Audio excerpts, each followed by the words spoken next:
Start a small business. No need to work 40, 50 hours a week, slaving your life away. Obtain financial freedom, be your own boss, and create your own destiny. Moguls are the new superstars. The path to country club membership and a leased Mercedes-Benz is paved in gold as you take your business trips to Orlando or Vegas. Validation from your in-laws is just an LLC and Facebook business page away. At least, that's what they tell you anyways. Through social media, websites, and targeted ads, you're sold an image. Small business owners seem to walk on water. You'd think you're the last person on earth working a regular job with a regular boss. But there's trouble in paradise, and its name is in over your head. People start looking to start their own business, don't know what they don't know. But that's why we started our Small Business Confidential podcast, to share what we've learned from years of experience. There's not a lot of people in on this, so remember, dear podcast listeners, you heard it here first, off the record, on the QT, and very hush-hush. Hi, everybody. This is Mike Riley with my two associates, Brook and Amari, on the engineering side. How are you guys doing?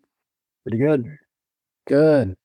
Well, we're going to have hopefully an attention-grabbing podcast, certainly a title, What Makes Great Leaders from a Male Perspective. And so this will be a little, maybe a little flammable, definitely not, I don't know if it's DEI laden, woke laden, whatever you call it, which personally I think is a lot of hype. But there are a lot of things floating around about boys in crisis, men in crisis, which I think there's a lot of truth to. So I thought, so what makes a great leader from a male's perspective? Let's start out with you, Brooke, because you're listening to a podcast or a book you're getting into. Go ahead. Yeah, I've been reading a book, and then when I'm on my runs, been listening to the audiobook. So I try to make note of where I'm at. Yeah, I mean, he's pretty much talking about what it takes to be a good leader. The author was a Marine, Navy SEAL in Afghanistan, and he was the main guy who taught Navy SEALs at the BUDS program in San Diego. But in Afghanistan, he was in charge of his troops and certain major aspects of the war. Really good book, really inspirational guy. But I'm kind of at the beginning stages of it. And what he's done is he's created a consulting firm, so companies will hire him to basically help troubleshoot problems, troubleshoot leadership issues within their companies. And his whole philosophy is about, just taking ownership of when you screw up and, ownerships of your responsibilities. And I think the one thing I've really taken away from that, just having kind of started his book, was, in order to be a good leader, you need to be able to give very clear-cut instructions and assignments, and making sure that just because you give those assignments out, that doesn't mean that it's going to be done. And actually, there's a very high probability that they either A, won't get done, or B, they'll get screwed up. So it's taking ownership of your responsibilities as a leader, as a foreman, as, a VP of a certain project. It's your job at the end of the day to make sure that things get done and they get done the right way. So I don't know, I've really been trying to practice this past week,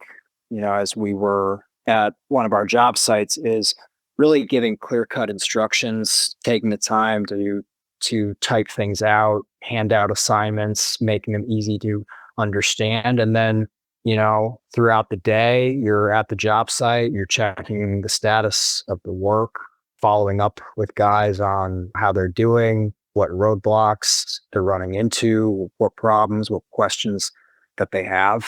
So yeah, it's been a really good book, and I am practicing what this guy is saying. So, well, I think one of the things that jumps out at me just listening to that, and I agree with everything you said, Brooke, is to be a great leader, you have to know where you're going because you're leading the group. Thinking of that really great series, Band of Brothers, where the first couple episodes they had, who's that guy from that big time sitcom, Schwimmer? I think his last name was Schwimmer, but he played this very abusive captain, Sobel, in Band of Brothers. And the guy was just the definition of the worst kind of leader. He was abusive to his men. He didn't take care of his men. He'd lead them out on war games. He'd get lost. He blamed everybody but himself. Wasn't fair. He was unfair. And it all came to the head with one of his lieutenants, Dick Winters, that he kind of jumped on. And the guy said, go ahead, court-martial me. I want out of this unit. And that led to Captain Sobel's dismissal and the rise of Lieutenant Dick Winters.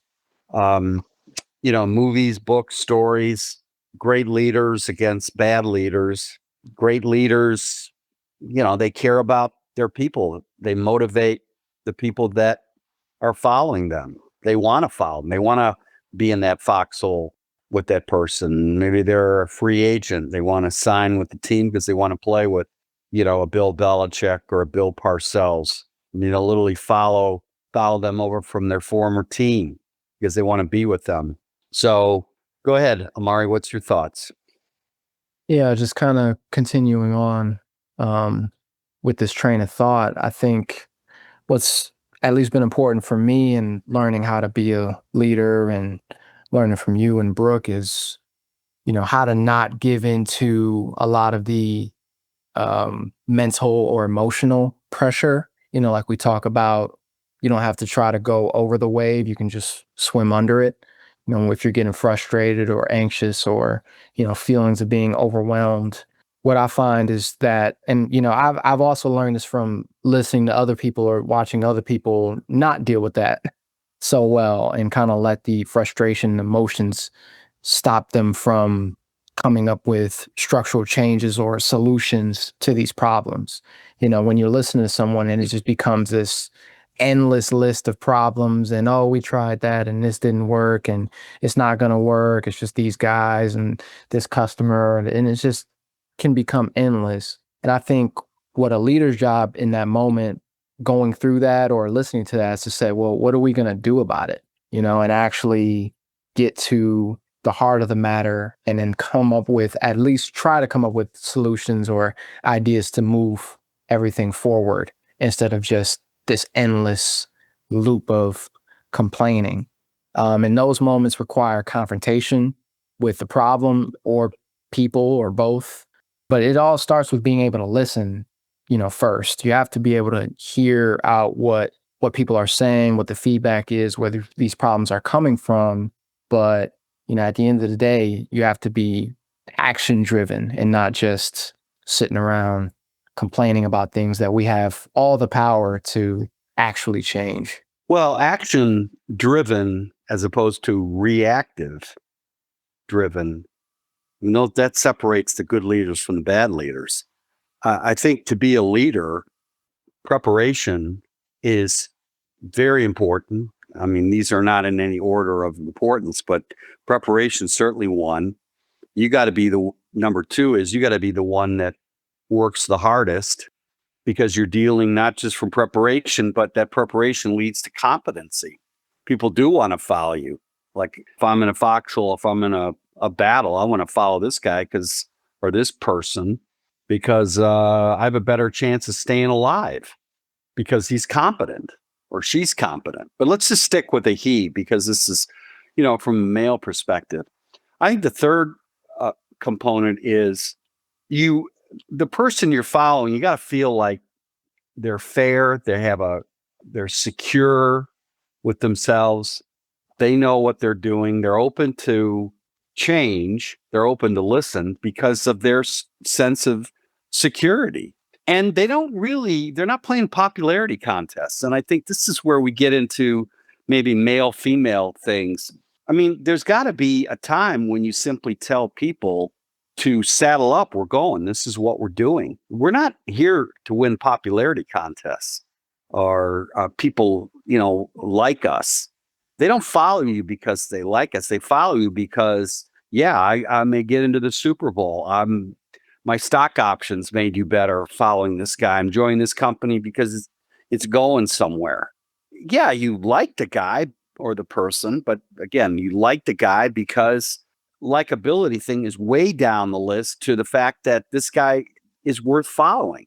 And I think, when I'm coaching, say, my female foreman, and I can say the same thing about male foreman. I mean, this is not a popularity contest.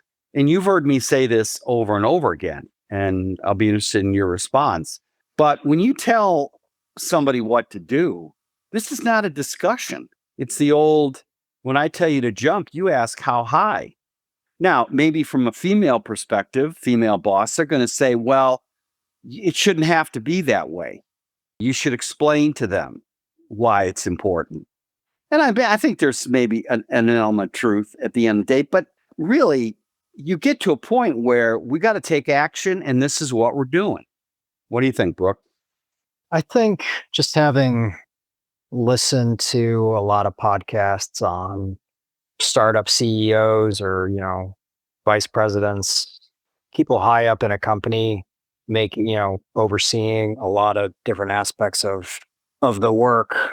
I think when it comes down to male versus female, I mean, I've listened to some podcasts with some female CEOs who are just absolute rock stars. I mean, absolute, just super smart, super quick. And I've listened to a lot, of males in the same kind of role and the same thing. So I think it just comes down to the type of person you are, that type of mentality. I think, though, just going back on one point you brought up, there's a very fine line of, I agree with you that we're not running a popularity contest, but there is a certain like finesse or way to be respectful, taking care of your crew, cutting them some slack here and there. And on the flip side, holding them accountable when they screw up, or if they're, starting to, like argue back, or if, we tell them, hey, lunch is at 1, I'll see you at 1:30. And if they show up at 1:50, you better hold them accountable. Exactly. Yeah. So as far as I know, there's not some sort of like handbook out there on how to kind of draw that fine line, but I think it just takes practice. I've always kind of been a fan of, you treat the people who work for you the way you want to be treated. And I think the way that people in management treat the people under them is a real indicator of who they are as a person. Like, for instance, like my wife, who is a manager in a company, she's never managed, so she's kind of learned the hard way. And, she's run into some situations where she's been a little overly critical. And then the next day, that person who she was just on them all day, like they called off, and she's shocked that they called off. And I'm like, well, you ran them pretty hard yesterday. Like, this isn't a shock. So like she had this big, just giant, important insurance audit, and she was working her ass off. The people under her were working their asses off.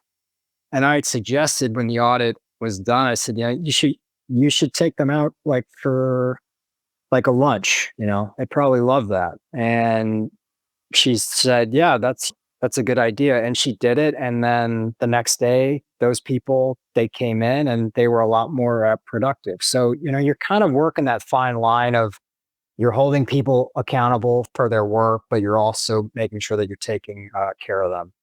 Well, you're also making them better. Holding them to get them better means one part of that is to hold them accountable. I think sometimes there's a cliche about men as leaders that's all they do. It's drop and give me 20, or, the Marine drill instructor. And that's not it. I mean, you've got all these different tools in your toolbox that you're using. One of the tools is the hammer, but you're not using that all the time.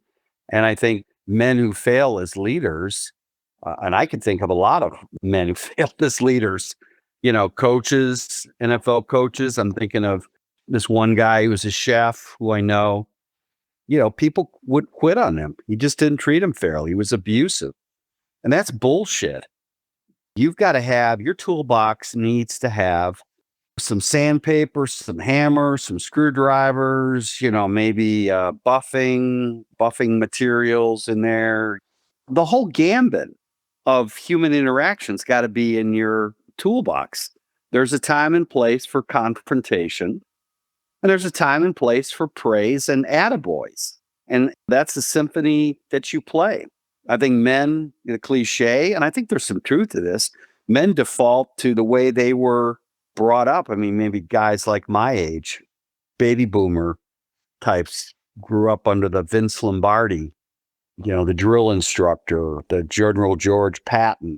But in reality, what they forget, Lombardi had an ability to praise people, and he treated everybody like a snowflake. Some needed a little bit more kick in the pants. Other people needed a softer touch. And that's a great biography to read in terms of a great male leader who brought a rainbow of interactions to get the most out of his people. Now, maybe for a woman, they're reluctant to use the hammer because they'll get tagged a bitch. What's her problem? And, hey, they have every right to hold people accountable and say, if they're not doing their job right, they got to point it out to them. Nothing wrong with that. And the person can't take it. Well, then maybe they're just not cut out for that job. What's your thoughts, Amari?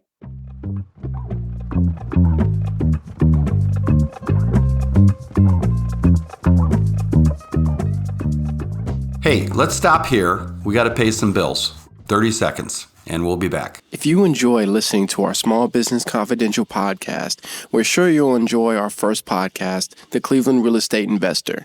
We give outside investors an inside look into the real estate market in Cleveland. Cleveland has been on the rise, and investors from all over see those cheap prices and salivate. Our job is to educate those investors and steer them in the right direction with several years of experience of how to do it right and many examples of how to do it wrong. Find the Cleveland Real Estate Investor podcast on any app you listen to your podcast today.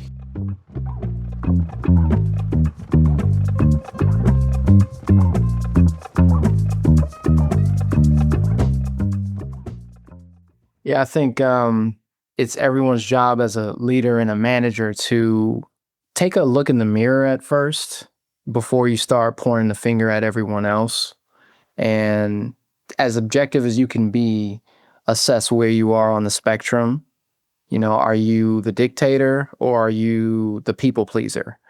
And whichever side of the spectrum you're on, in an extreme sense, you want to try to work your way more towards being balanced, to like what Brooke was saying. There's times when you want to praise people, and then there's times when you have to be a little more just direct and confrontational. So, for me, and I know we've talked with Travis about this, we can be a little bit more on the people pleasy side, especially being younger than a lot of the people we're managing. And so it's learning how to be more, just true to what the situation is. It's like, I don't work for you. I'm supervising you. If I give you instructions, I expect you to follow them, and if you do, then that's great. And if you don't, then there's going to have to be repercussions and conversations about that and actionable items for that to change. So I know that's been important for me is learning how to do that. And then the next part of that, which is not going too far where you're overcompensating, because you're saying, oh, well, my tendency is to be more people pleasy. So now I got to be a hard ass to make up for that. It's like Brooke said, it's a very delicate kind of line that you walk on. And nobody wants to be the dick. I know we've said this before in past podcasts. And the passive aggressive types, the people that you really want to fire or get rid of, are the people that hone in on that. They hone in on their supervisor's weakness and they just milk that and play that.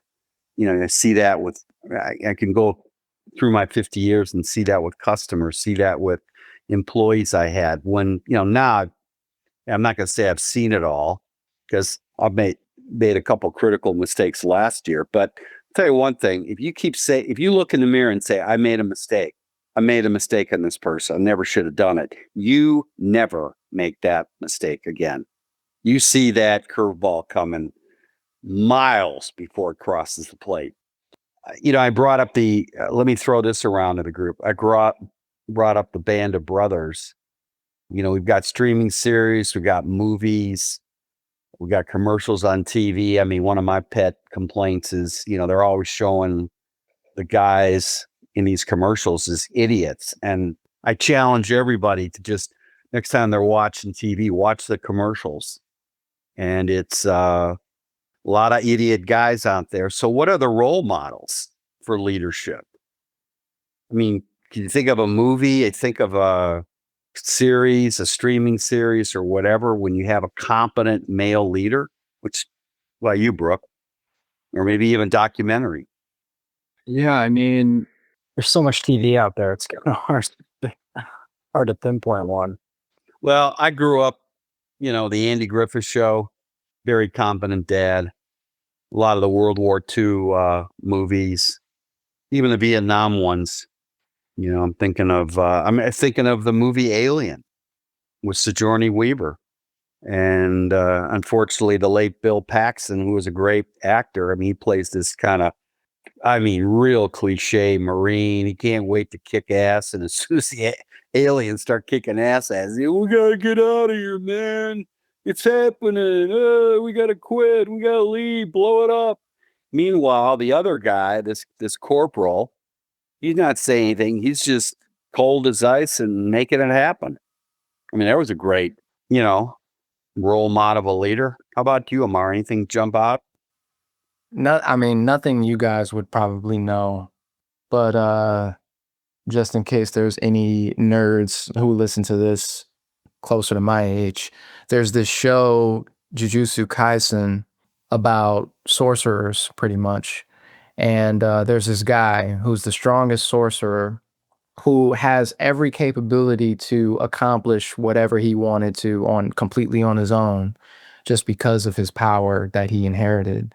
But his main mission over time, after just going through all these different trials and tribulations in that world, became to raise up the next generation of sorcerers, because he knew that what he really wanted could not be accomplished on his own. And he knew he could rest well at the end of his story, knowing that the next generation could take over. That was his main priority, was to build them up and make them obsolete, make himself obsolete. Even though they all look at him as like, oh, well, we need you to be able to do this. He's like, no, you don't need me. That I made sure of that. That was my main purpose, was to, and I think just to bring that back to what we're talking about, my best feeling is when these structural changes that we implement in our preparation, in all these conversations, when that results in, one of my guys calling me with an update the exact time that he was supposed to, or There you go. it's just like perfect. I didn't have to call you and remind you or chase you down or find out something changed at the end of the day. And, that's just pulling me away from some other thing that I could be doing. I can trust you with that. That's always very rewarding. And then you comment on that. You let them know that. Yeah, and you were chewing on that guy. Right. You were chewing on that guy for a couple. Hey, I need you to do this. You didn't do it. Right. You were confronting it. You were chewing it. You looked in the mirror and you said to yourself, I got to start. No, I'm not letting this go. This has got to change. I think one of the things that, I wanted to do this podcast on male leaders from a male perspective is, I think one of the reasons why there's so many men and boys in crisis today is, I think their gut instinct as a man is to do it this way. And they need to maybe sand it down a little or polish it up. But their gut instinct is in their DNA. The caveman, whatever, the warrior, the guy's going to go out and kill the food for the family, be the protector of the family.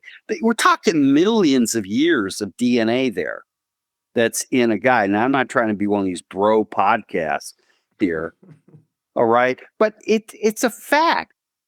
That's in your DNA and instinct. You don't have to extinguish that. You be aware of it. That's your strength. You don't want it turning into a weakness if you take it to the extreme. But you know what? Women should not be defining to men how they should be leaders. Now, maybe that's controversial, whatever. I think men with that DNA stuff that have, just like women leaders, they have their own DNA. Maybe they're more, group consensus. We got to get this done. Their style is different. That's in their DNA, and that's all good. But male leaders usually are influenced by other men, the vast majority by other men. And they see it in action. They emulate that. Maybe they don't emulate it 100%. I know I'm going to take the good and I'm going to try to throw out the ugly and make it work for me. But let's go around the horn. Final thoughts on that controversial statement by me. No, I mean, yeah, I think it's important to have those guys for men who you listen to and who you trust, and just be honest with them. You're able to talk to them. If not, find some podcasts, some authors that you like, talk about this kind of stuff. And just, as a friend of mine told me, take the cotton out of your ears and put them in your mouth. Just absorb information and listen. Okay, Amar, you got the final word here. Yeah, just piggybacking off of that. And we talked about this with our programmer, Jonah, 22-year-old kid making just the mistakes that we all make. Doesn't really matter what line of work you're in. But, one thing that I observed was that, he's really lucky, like I've been lucky, like it sounds like we've all been lucky to have that kind of mentorship, specifically from men. It's great to be able to have that perspective. You get a different perspective, when you talk to women about leading or about just anything. But being able to, like he's able to sit down and talk with his grandfather, work through some of these issues, talk with you, Mike, talk with me, just get some of our experiences and that mentorship, that's going to be invaluable for him to be able to reference not just the golden nuggets we talk about, but, just the mistakes that get made and being able to learn from them. So that kind of mentorship is invaluable. Well, the other thing I kept thinking about is in the male DNA is the ability to ball bust. Okay. The ability to ball bust is like, maybe women in poker or whatever, like Thomas Crown Affair. They don't let women play poker, or they don't let you in the game or whatever. It's that secret signal. But you think about, which, hey, women can learn poker. I'm not saying they can't, but that ball busting quality is innate in guys. It's a way of connecting with them in a direct way, but a loving way, but it's a ball busting way. It's kind of like, the great line in Animal House. Hey, you fucked up. You trusted us. I mean, what a great line, right?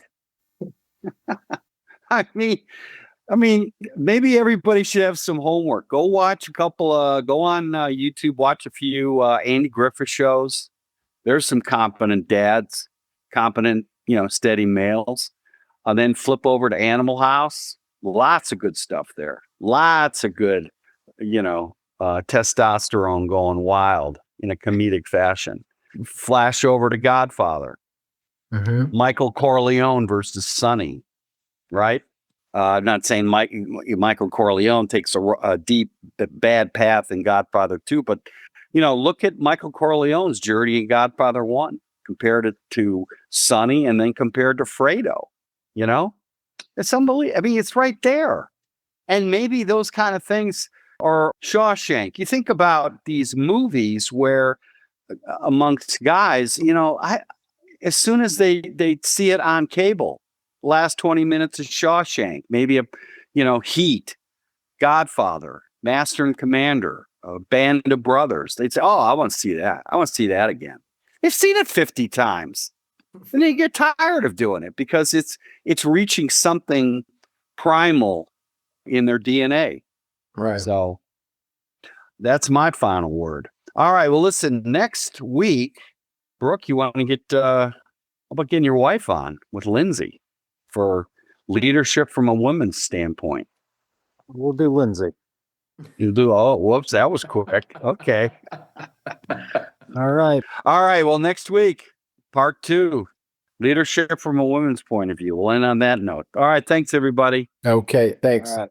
Bye.